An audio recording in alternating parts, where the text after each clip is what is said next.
Haryana economics discuss करने वाले हैं HCS 2025 के लिए।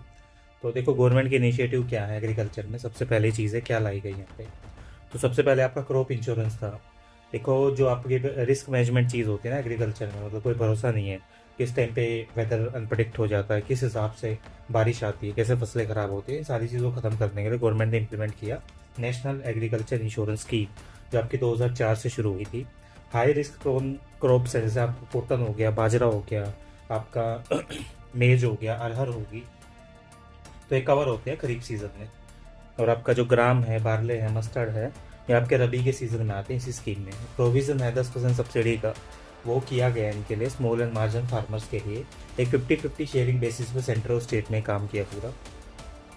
जो आपका weather based crop insurance scheme है ना, वो इसी हिसाब से आपकी की गई, जो फर्स्ट टाइम स्टार्टेड हुआ है स्टेट में रबी के सीज़न में, जो 2009 से 10 के बीच में था। और प्रेजेंटली जो आपका W6 है, जैसे weather based crop insurance scheme है, वो इम्प्लीमेंटेड आपके 27 ब्लॉक्स में। आज के टाइम पे भी 27 ब्लॉक्स के अंदर है ये, आपके 12 डिस्ट्रिक्ट्स के अंदर जो आपकी ये स्कीम है इम्प्लीमेंट की जाती है। ठीक है। तो वीट और पैडी है मेनली कवर्ड क्रॉप्स होते हैं इसमें।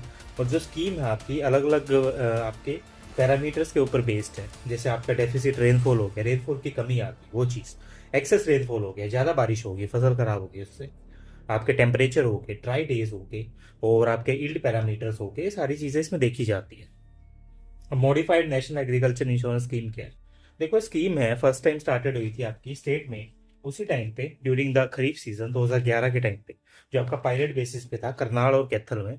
और प्रेजेंटली जो मनाइस है वो इम्प्लीमेंटेड हुआ है आपका 4 डिस्ट्रिक्ट में, करनाल, कैथल, रोहतक और जींद।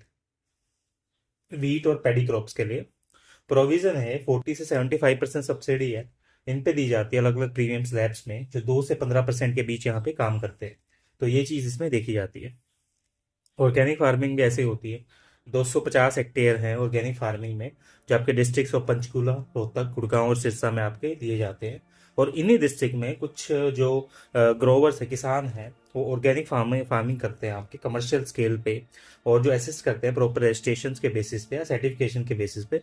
नेशनल और इंटरनेशनल एजेंसीज हैं कंप्लीट करती हैं ग्रोइंग कमर्शलाइजेशन आपका ऑर्गेनिक फार्मिंग का।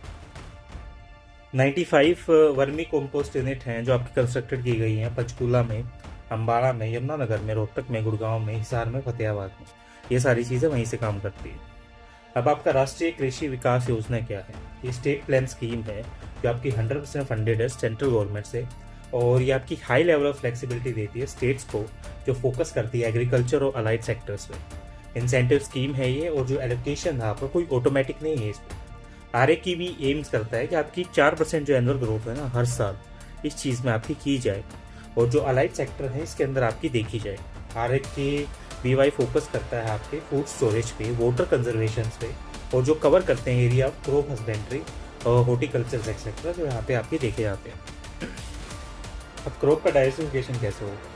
देखो जो डाइवर्सिफिकेशन है ना एग्रीकल्चर में, वो आपका change in the regional dominance के हिसाब से होता है। किसी भी क्रॉप को बेसिकली आप देखते हो, तो जो इंक्रीजिंग डिमांड आपकी सीरियल्स की, जो आपके मिलेट्स हैं, ये सारी चीज़ें, पल्सीज हैं, दालें हैं, वेजिटेबल्स हैं, फ्रूट्स हैं, ऑयल सीड्स हैं, एनिमल फीड है, ग्रास है, सारी चीज़ें यहाँ पे देखी जाती है।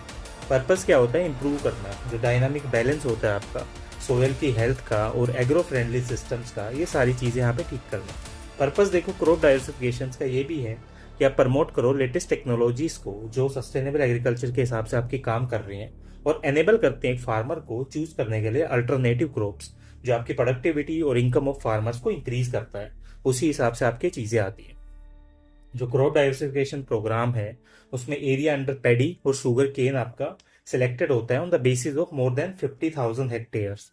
और जो आपके पैरामीटर्स हैं 10 डिस्ट्रिक्ट्स में, वो भी यहाँ पे देखे जाते हैं, वो आइडेंटिफाई किए जाते हैं क्रॉप डाइवर्सिफिकेशन प्रोग्राम में, स्टेट के हिसाब से कैसे काम करते हैं।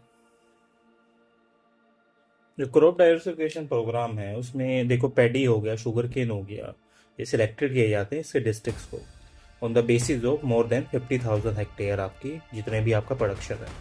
और यही चीज़ें पैरामीटर 10 डिस्ट्रिक्ट्स में आज भी फॉलो किया जा रहा है, और यही आपके डाइवर्सिफिकेशन प्रोग्राम्स में आते हैं सारे के साथ। मेरा पानी मेरी विरासत, हरियाणा स्टेट में खरीफ के टाइम पे 2020 में एक नया क्रॉप डाइवर्सिफिकेशन स्कीम लाई गई, जिसमें मेरा पानी मेरी विरासत लॉन्च किया गया। फार्मर्स को एक इंसेंटिव दिया जाता था 7,000 पर एकड़ रिप्लेस करने के लिए पैडी, जो आपका धान था, विद अल्टरनेटिव क्रॉप्स। कॉटन हो गया, बाजरा हो गया, खरीफ हो गया, और आपका जो खरीफ की पल्स हैं, सॉरी, और जो आपके मेज हैं, मक्का, और आपके हॉर्टिकल्चर मतलब फूल वगैरह लगाना, वेजिटेबल्स लगाना, ऐसी चीज़ें। इस स्कीम में जो एरिया है आपका 56,000 एकड़ का डाइवर्सिफाई किया गया और अबाउट 46 करोड़ प्रोवाइडेड किए गए एलिजिबल फार्मर्स को एज इंसेंटिव। जो करंट खरीफ है 2021 का MPMB स्कीम में काम करता है, जो आपके कुछ एडिशनल अल्टरनेट क्रॉप्स हैं, जैसे आपका खरीफ ऑयल सीड्स हो गए, तिल, castor etcetera, groundnut etcetera, ये सारी चीज़ें। खरीफ ओनियन हो गए, खरीफ पल्सेस हो गए, मोट होगी, उड़द होगी, गुआर हो गया, सोयाबीन हो गई, ये सारी चीज़ें जो फॉडर क्रॉप्स हैं वो फॉलो करते हैं, और जो लैंड्स है आपकी इसी में एडिट की जाती है। अब स्कीम क्या है प्रमोशन करने के लिए पल्सेस का, ऑयल सीड्स का, सारी चीज़ें। अब जो डिपार्टमेंट ऑफ एग्रीकल्चर है ना, वो इनिशिएट करता है एक नई स्कीम्स को जो प्रमोट करेगा पल्सेस को, मूंग, अरहर, उड़द, ये सारी चीज़ें। और ऑयल सीड क्रॉप्स हैं जो आपकी कैस्टर है, ग्राउंड नट है, तिल है, वो बाजरा के स्टेट में प्लेस की जाती है। खरीफ 2021 सीजन इस स्कीम में काम करता है और 37,584 फार्मर रजिस्टर हैं इसमें मेरी फसल मेरा ब्यौरा पोर्टल पे पल्सेस क्रॉप्स के लिए। फाइनेंशियल असिस्टेंट है 4,000 पर एकड़ की, जो फार्मर्स को दी जाती है प्लांटिंग करने के लिए पल्स एंड ऑयल सीड्स। और एक एरिया है 20,562 एकड़ का जो कवर किया जाता है 12,819 फार्मर्स के द्वारा। 8 करोड़ दिए जाते हैं फार्मर्स को एज इंसेंटिव। ये सारी चीज़ें अभी तक की गई हैं। बाकी HCS के लेक्चर्स को फॉलो करने के लिए हमने फॉलो कर लो और चैनल सब्सक्राइब करके मिलते हैं नेक्स्ट वीडियो।